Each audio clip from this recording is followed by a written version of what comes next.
I have been exposed in my business career to sustainability topics.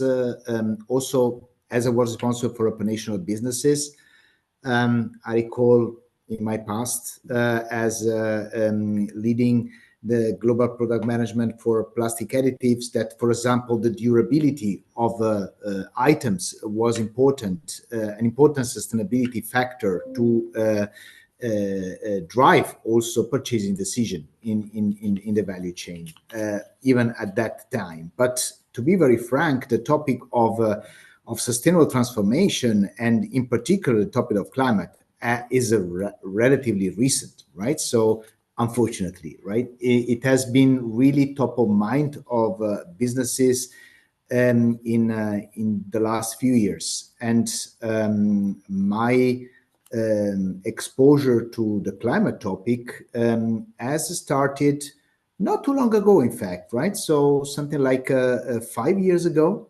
and I had the opportunity to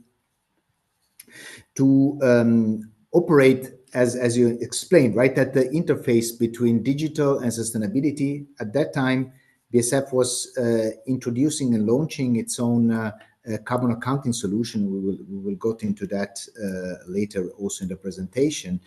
And that was for me the possibility to step into such an important strategic topic for our company, and then expand further my competency and also my possibility also to engage with the other players in my industry, also in customer and supplier industries, around the topic of climate and carbon accounting.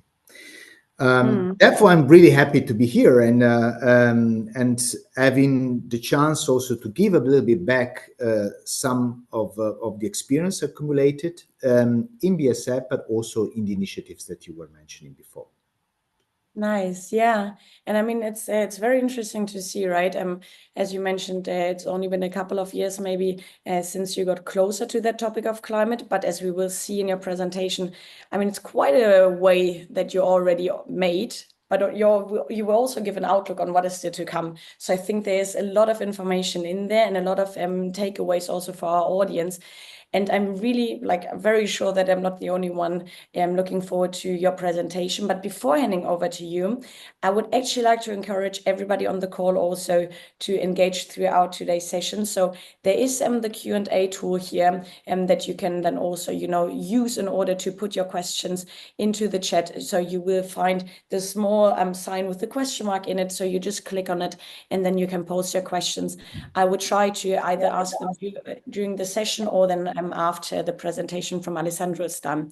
And if we don't get to answer them, we will cover them, hopefully then also after the webinar. And now with that, Alessandro, I would actually love to kick us off with your presentation by asking you then also, I mean, how is sustainable transformation actually, in your very particular case, shaping the chemical industry? Where do you see, the key challenges and opportunities that come with it? Yeah, sure. Let me share the screen so that I can introduce the presentation, and that's exactly where it all starts, right? It starts with the why. Why it is important for the chemical industry to transform, right? And tackle climate change, and why what the chemical industry is gonna do is relevant for other industry. I hope that you can see the screen right now. Very good. Thanks. Yeah. Well, first of all, setting the stage, right? The chemical industry is undoubtedly one of the energy-intensive industry which is contributing to carbon emissions and greenhouse gas emissions. Approximately 6% of total global emissions are directly or indirectly associated with the chemical industry. But I would like to say that even more importantly than that, the chemicals or chemical raw materials basically go everywhere. 95% of all manufactured goods rely on chemicals as a key ingredient, meaning that any industry, basically, which wants to decarbonize or wants to move along the path to net zero, has to deal with the carbonization of chemical ingredients. So fundamentally, chemical industry is important for the climate, but also important for every industry dealing with this topic. And just to raise the stakes of everything is that unfortunately, the transformation is not cheap, right? Net zero transformation of the chemical industry will require very significant investments in the years to come. There has been recently a study last year from PwC, and there are many other studies on the similar tone, indicating that the total investment cost to finance sustainable transformation or net zero transformation of the chemical industry will amount to trillions of US dollars, right? Up to even more than 3 trillions. So you can imagine that all this has a severe economical impact on the chemical industry and also all the industry which are related to the chemical industry. And yeah, I hope that this already helps to set the stage, and then perhaps we can now slowly move to the next, right? Yeah, I mean, Alessandro, you can really see, right, how the chemical industry, as you mentioned, sits really at the heart of global supply chains. I mean, there's basically no product where we can think of where the chemical industry is not involved into, which obviously makes the role in the sustainability transformation, Scope 3, both critical, but then also super complex. And just the mere scale and also of investments that you just showed for a net zero transition by 2050, I mean, it's striking. And in our pre-discussion, you mentioned a lot the crucial role of sustainability data in this context. Why is it that data is so essential for this transformation? What makes Scope 3 particularly challenging? Yeah, if we can be sure about one thing that will be certainly important and crucial for making sustainable transformation viable, will be data. You will have, and every company will have its own recipe to finance and make also the transformation financially viable. However, as mentioned, if you don't have data, if you don't have data to show how your products are improving along the net zero path, you can be sure that we'll never be able to differentiate yourself from others and eventually command a premium for the products that you are, for the green or climate-friendly solution that you will be offering on the market. Therefore, data fundamentally will be the key and certain ingredient of the recipe to net zero for any company, right? Because how can you drive consumer behavior towards a green solution, let's put it this way, if you don't have good, accurate, and ideally also verifiable greenhouse gas emission data at product level. And unfortunately, that's not a simple task. And I think this slide is ideal to show this. The greenhouse gas emission of any product, any consumer products, is something that cannot be measured in a lab, but it needs to be determined based on data in the supply chain. Meaning that every company who is willing, especially a consumer products making company, who wants to also show how sustainable, how climate friendly its product is, needs to collect painstakingly data, and should be also accurate and valuable data from the supply chain, from sometimes several tiers backwards. It's not an easy task for any company to get there. Therefore, we can say that Scope 3 and Scope 3 transparency is not only a necessity, but also a big challenge. With that being said, there is a reward. And the reward is to differentiate in the marketplace. And we are not talking about theoretical stuff. We're talking about something which is already happening. Of course, we wish it would be happening more, and it will happening more and more in the years to come. But you can already see that some companies are differentiating themselves on the marketplace based on data and based on carbon footprint data at product level. As you can see here, some examples that have been taken from the internet. So hopefully this gives a little bit of a explanation, also with real examples of how data and why data is important to make the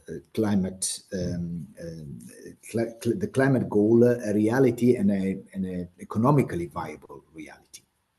Yeah, thank you. And I mean, I think we're not only talking about climate data, but very particularly about product carbon footprints that you mentioned to be essential, of course, for Scope 3 transparency. And I'm wondering, I mean, BASF, of course, the world's largest chemical company. How is the industry itself, so cross company, basically tackling this challenge of generating meaningful and reliable PCF data? And what kind of like key steps have actually been taken to ensure its accuracy and comparability? Absolutely. I mean, the simple tagline answering to your question is collaboration is key. No company can do this alone, right? No company can determine a product carbon footprint alone, as we saw before, and no company can make sense of the data alone. So you need to ensure, first of all, that you have standards, underlying standards that make data comparable. And that was actually one of the key fundamental steps of the chemical industry, and the chemical industry has been pioneering in this. And very proud that BASF has been part of this of the initiative Together for Sustainability from its inception. An initiative dealing since more than 10 years on sustainability excellence in procurement. And an association, Together for Sustainability, which identified early on that, well, surprise, surprise, all member companies, 55 global players making up for approximately 20% of the chemical market, were, you could say, literally on the same boat. They all had the same challenge of, first of all, getting hold of the Scope 3 conundrum, making sense of the data, enabling the supply chain to provide accurate product carbon footprint for raw materials, and ensure that this product carbon footprint data are comparable to each other. And how can you do it without having a standard? And this was, in fact, the first step that TfS took to issue, and the first publication date was 2022, so not too far away back in the past. In 2022, Together for Sustainability issued the first version of the product carbon footprint guideline for the chemical industry, which is, in fact, a sectoral guideline. You could say, why do we need a sectoral guideline? Why did the chemical industry took this step? The reason is relatively simple. Standards and generic standards like the ISO standard do exist since a long time, right? Like the GHG protocol, product protocol, or the ISO standard 14067 exists since quite some time. But they had some limitation, and the limitation is of being too generic, in the sense that they cannot ensure or cannot provide alone this prescriptivity and the specificity which is necessary to make product carbon footprint of a chemical comparable to a product carbon footprint of the same chemical manufactured by another company. So having this one level deeper in the prescriptivity, as said, and specificity of a standard for product common footprint calculation is fundamental in order to ensure that PCF are better comparable, and then guide the decision of a procurement organization or consumers like you and me to choose and select products also on the basis of their climate performance. And very important also to be said, all this the importance of a sector guidelines is that it has to be interoperable with, of course, the generic standard underlying, but also with similar initiatives in other industrial sector, especially for a chemical industry, which is connected with, as we saw in the previous slides, to so many other industry sectors like the automotive sector, the pharma sector, the building and construction sector, and so on and so forth. Now, another topic which is increasing its relevance, and most companies are realizing this, is that, okay, it's great to have standards, it's great to have access to data which are calculated according to a standard, but the next question is always the following: can I trust those data? And here, also in the spirit of collaboration, Together for Sustainability has collaborated with other, even with other similar initiatives, sister initiative, you could say, like Catena X in the automotive space, to launch, and this happened just last year in the summer, a so-called PCF verification framework, which is there to describe, for example, how a PCF can be verified, or our PCF program can be certified by a third party.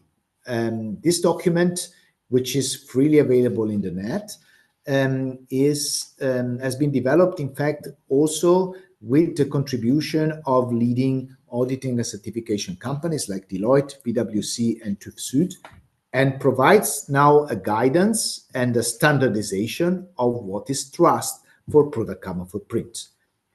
Very soon, product carbon footprint will be provided with also an indicator of the level of trust that that particular product carbon footprint has, providing guidance to the user of this data along the value chain, whether this piece of data is trustful or not. Hopefully this is helping to provide not only an example how the industry can collaborate, but also why standardization is relevant, both when it comes to determination, but also even verification of product carbon footprint data. Wow, yeah, super interesting. Also for breaking these concepts down again, I think, I mean, already looking at all the abbreviations, it's sometimes quite easy to get a little bit lost in it. So thank you again for really, giving us this holistic picture. And I mean, you highlighted, now several times already the role of Together for Sustainability and the importance of this industry-wide and cross-industry even collaboration in standardization, but also in increasing the trust in PCF methodologies and data exchange. But maybe we can, also now shift a little bit from this like big picture to a more specific perspective, because I would be super interested to also, get a little bit of an impression from you. So can you walk us through BASF journey in this space? Yeah. I'm very, very glad to walk you down this path in that, indeed, right? So certain things are things that you need to do it together, right? Like determine standards, determining framework, creating frameworks, setting basically the ground rules, right? But at the end of the day, companies also need to produce data, right? Need to calculate data. And this is something that every company needs to do more or less on its own. Also because you saw it before, product carbon footprint are competitive relevant data, are data which will make a difference or do make a difference in certain cases in them already now in the marketplace. So what was the journey of BASF in determining those data? And determination of data is nice, but it should be scalable, right? If you want to make product carbon footprint the new currency or a new type of currency in the language of business, then you need to have and to treat product carbon footprint determination in a similar way as you treat financial accounting. So how do I make carbon accounting scalable as financial accounting rather than one at a time shot and a one at a time determination or complex determination? And here, two things are important. On one side, you need powerful and tools to determine carbon footprint, especially for companies of the complexity which BASF has, for example, in manufacturing network, but also a scalable way to exchange data along the value chain and not have different type of query and forms floating around the net or email exchanges to have every company asking for the same piece of data in different type of flavors. So let's here just briefly walk through what BASF has done in this space. And here BASF was definitely one of the pioneering company in the field of digital carbon accounting and developing, in the meantime, 5 years ago, a tool which is called Scott, which has enabled and is enabling nowadays to calculate BASF to calculate product carbon footprints for the entire product portfolio of 45,000 or more sales product, plus not counted here all the intermediate steps of manufacturing in less than 1 hour calculation time. With Scott, fundamentally, BASF is capable to have at its fingertips the carbon footprints of all its sales products, expanding a plant in one location rather than another location, base of data here as well. Product carbon footprints of products, simulation of product carbon footprint of products is fundamental step to help even investment decision. How to steer innovation, right? Innovation money to improve one process rather than another one. And eventually, how to manage product portfolio. Which product should be pushed to enable sustainable transformation and which product should be rather pruned. How to benchmark yourself versus competition, or how to assess the impact of upcoming regulations. And I mean, you will be in Brussels next week, you said, and you know how important regulation is also in the space of climate. And I mean, Alessandro, I think what we covered so far, right? If I look at the input that you gave us, we looked first of all at the importance of standardization, then digitization to scale it. And now in the last piece also how to make sustainability data work for business, basically for bottom line also. And looking ahead after all of this journey that we unfolded here so far, how do you see the journey ongoing? What is up to come? Yeah, I mean, you said at the beginning, right? It would be great if it would be midway of our journey, but in fact, even if many things have happened, have you seen, we are at the beginning of it still, and there is a lot to be said when it comes to outlook. All the tools, all the standards we were mentioned today, they still need to be embraced by more and more companies in order to be really impactful and effective. And in order to make also green markets much bigger and much larger than what they are today. Well, one thing that definitely is looming at the horizon is, for example, in the digital sustainability space, is the topic of digital product passport or digital material passports. And here, the digital material passport are bringing fundamentally the PCF topic to the next level, right? All the tools that you saw before are pretty much focused on a key leading indicator, which is very important, of course, the product carbon footprint. But think about having a possibility to have a much more holistic perspective of the sustainability characteristic of a product that you buy. And that's basically the idea behind the introduction, which will be also forced by regulation in the years to come, starting with Europe, but also China is on the similar path. So how to make the sustainability information of any product or products, let's say, available at the fingertips by scanning a QR code or using a different data carrier like RFID. The first example of passports, digital passport, which will be introduced starting from 2027, will be in battery, right?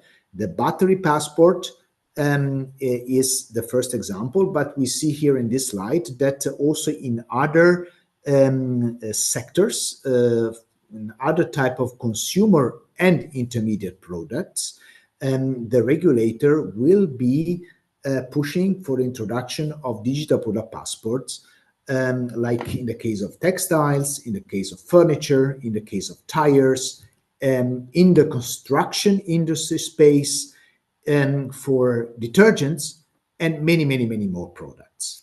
So this is definitely one thing which will be coming. And here again, an example of where the chemical industry and BASF, and also me personally, are starting a new initiative, which is the so-called Project Chemix.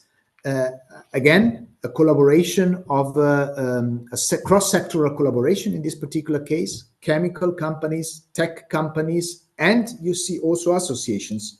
You can see also the logo of Together for Sustainability and Catena X here. This group has joined forces to basically have a common aim, that aim for interoperable and horizontally harmonized DPPs, right, for chemical raw materials. And with this work, the Chemix initiatives will be aiming at, of course, going beyond carbon, beyond product carbon footprint, and then standardize the way also other type of sustainability characteristic, think about recycled content, biogenic content, or perhaps even water footprints, how this type of sustainability characteristic will be also standardized and available and exchanged digitally along the value chain by means of the digital product passport. So this is another, I think, example of an outlook. This initiative has started a few months ago, so it's super fresh, and I will be happy to provide updates about this in the future. Nice. Thank you so much, Alessandro. And I mean, I know that you will need to leave in a second, but now you gave this very prosperous outlook. But just, take 1 minute to look back at the impressive journey of BASF and Scope 3 transformation. What is your, key lesson learned along the way? Or differently put, if you were now to talk to a company who's just starting their Scope 3 decarbonization journey, what piece of advice would you give them? Well, first of all, a lot of things is out there. A lot of the resources I was mentioning, especially the standardization, this training information and so on and so forth, which has been done in the frame of association. A lot of these resources is freely accessible. So a lot can be done without even investing a penny on it. Second advice would be, do start. do not wait for perfection. So do not wait for the perfect data. We all know how painful sometimes it is and painstakingly it is to harmonize even your internal data in the company and having all the data needed for product common footprint determination.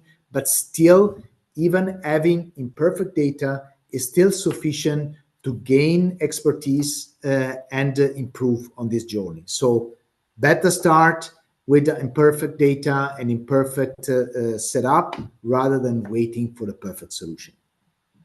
Nice, thank you. And I mean, now we are finishing the first quarter of 2025. What are you most looking forward to for the rest of the year? Is there any, I don't know, key development milestone in this field of Scope 3 that is exciting you? Well, I would say an important topic. We have just published version 3 of the guideline of Together for Sustainability, and rolling it out will be a key task for the next quarters. Rolling out the data exchange platform products that we were describing before will also be a fundamental step for BASF and the chemical industry. And certainly for me personally, the development of the Chemix initiatives going beyond carbon in digital material passport will be also a source of intense work and but also exciting work in this space. Nice. So your 30 hours of daytime will still be filled with exciting stuff to do. That's good. Nice. Thank you, Josefa. Yeah. And I mean, there have been questions on the chat that we now won't be able to answer from Frederick, Sina, Angela, and more. And so maybe, Alessandro, we can, communicate afterwards to see that we can then also answer them and direct them back to the people here on the call. But I would really love to say a huge thank you, from the Climate Choice team that we could have you here with us today. It was a super exciting session. A lot of learnings, a lot of, it's like this Russian puppet that you take out and you unfold basically with the concepts, but then also with practical applications. So thank you so much, and I wish you everything, the best basically for the rest of the year. Thank you very much, and I will be happy to assist you in answering the question that unfortunately could not be addressed during the call offline. So please get back to me on this, and I will do that. Thank you. And I mean, with that, Alessandro, when you have to go, you can go, but we are not done yet actually in this session because. Thank you very much, and good luck, Lara, with your meeting with Ursula von der Leyen next week. Everyone who has an idea. Thank you. Bye-bye. Thank you, Josefa. Thank you, Clement. Yeah, thank you. And I mean, everybody who is still on the call, we are not done yet actually, because I mean, there was so much discussion also previously, right, on how important it is to actually have collective action ongoing to achieve success in Scope 3. And I'm very delighted, I mean, again, Lara, that we can, then also now give an outlook together to everybody here with us today on the Climate Transformation Summit 2025, because it's actually exactly looking at uniting all the expert practitioners and decision makers needed to jointly drive Scope 3 decarbonization. And with that, I would like to hand over the word to you to give us a little bit of an outlook on this event that is up to come in June. Yeah, thank you. And I also think Alessandro gave us a perfect foundation actually to why we are having a 6th climate transformation summit, right? Where we maybe all feel in nowadays that, we had the titles climate or sustainability is dead. But I think, we see in the climate that it isn't, or we are running still for the 3 degree in the end of the century. So it has never been more urgent. Also looking in the weather events, I think we don't have a doubt about it. But then we do also see, and that's what Alessandro already mentioned, right? It's not like we would not face enough challenges already in that field to really come from targets into action and not just have these EU-wide or global-wide emission reduction goals, but really bring it down into the processes, the decision-making that you can make a difference. And we always show this quote of BCG and the World Economic Forum that actually just 8 supply chains worldwide lock about 50% of emissions. So basically, every buying decision is a climate decision, and it really comes back to procurement decisions. So with whom am I working with, and then back to the products even, what am I buying? But then everyone we have also on the summit and always here in the webinars as well, right? We do see the world is not yet there, right? It's not yet that transparent that we know who is where, which emissions do we have, which other climate or sustainable impacts are related to our buying decisions. And that's basically what we filtered out also in our work in the last 5 years now, working also with our software platform to really bring customers a solution to gather the information that the suppliers can already provide them if they have calculated emissions, if they have a product carbon footprint that's already validated. We gather all the information using AI, bringing it together and allowing then procurement or sustainability leaders to make decisions on it. But going through this step, we really collected so many challenges. And I think that's what we touched in today's webinar, and where we will really put the deep dive in the summit. And those are these 6 spotlights. So on the one hand, we have targets that often are going into reporting and maybe financial topics even nowadays, as the banks are asking for all these indicators.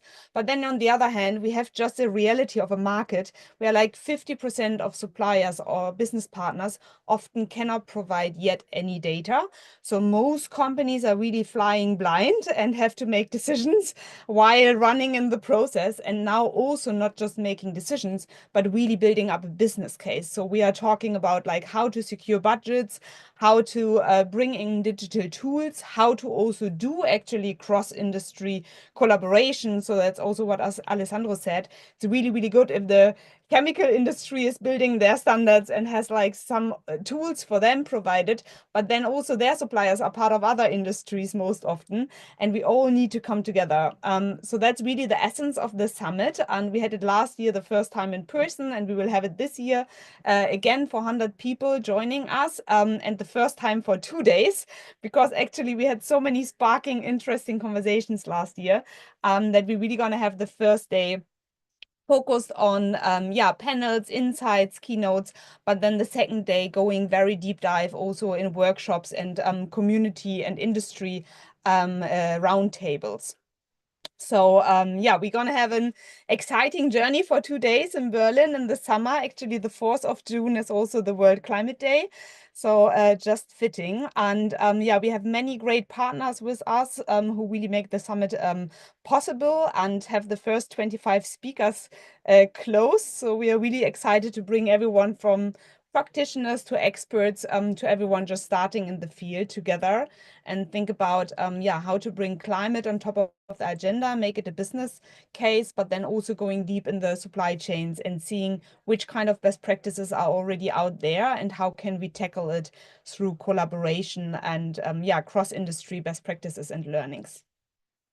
Nice, thank you, Laura. And I mean, it's now the 6th year already that we will be holding the Climate Transformation Summit. What makes this year's edition particularly special for you? Yeah, I think it's really the theme also of this year. So we are in 2025, and I think for everyone it has been already like a shaking year and a very counting year, but looking into the timeline of this decade, it really is, because we are halfway through to our 2030 agenda. So we want to cut emissions half in Europe until 2030.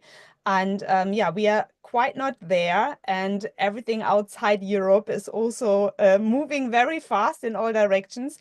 So I think it's really, we say it since a few years, but this year particular, it's once in a lifetime again to come together and really think about how we want to shape and form the next decade. And it's really a decision making right now. Like companies positioning themselves right now as leaders, they already see like also cost reduction or increased collaboration with suppliers and really can bring in an advantage for them. But I think we need to show these examples and highlight them, and that's what we do at the summit, and then also really spread the knowledge and enable more collaboration to make it an understanding also and support those who are driving the transformation, like how they can get internal buy-in and like really how they make action happen.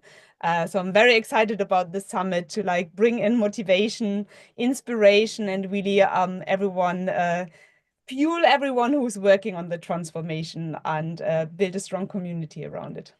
And now when you say everyone, if someone in the audience is still wondering whether it's the right fit for them or not, how do they know that they should be there? Who's this summit for?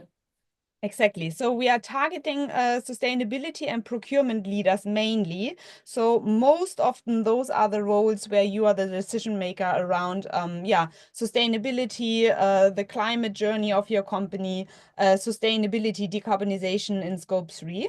But then often we also see as the topic is very new for some companies, or in many companies, these roles are just emerging. If you are the one dealing with these topics in your company, you can go to climatesummit.de. We have a fill-in form. You're gonna type in like a sentence, what's your role? We do check on LinkedIn or maybe ask back because we really want to have the people working on that topic on the conference to really share knowledge. But then we are happy to invite you also if you're in quality control or in the financial area, or part of the C-level and so on decision making, then we open up. But in general, sustainability and procurement leaders, that's the best fit. Nice, thank you. And I mean, I think throughout the entire session today and also after the presentation of yours, it became really clear that events like these are really crucial in, bringing the right people together and driving collective action towards climate goals. And so for everybody now interested to join us, we would love to receive you there, and you will then also find the link in the follow-up to this webinar. So come and be there with us. We would be delighted. And also, of course, we hope to see you again for the upcoming Choice event number 84 on the 17th of April. It's going to be about Lenovo Scope 3 transformation journey, where both Anne-Cécile and also Virginie will actually share their insights and strategies for downstream partner network engagement. So very interesting looking at this particular piece of downstream partner engagement, because oftentimes you look at upstream suppliers. So with that, you can already, mark the date for you. It's also going to be from 1 to 2. You can find the LinkedIn event also. And we will, of course, happily invite you there. And with that, thank you so much again also, Lara, for your enthusiasm to present our upcoming summit. It's so much fun already preparing it together, and it will be even more delightful to see you all there. And then I wish everybody a beautiful day ahead. Thank you so much for joining. Bye. Thanks, Josefa, and thanks everyone online. Keep the transformation going. Thank you. Thank you. Bye.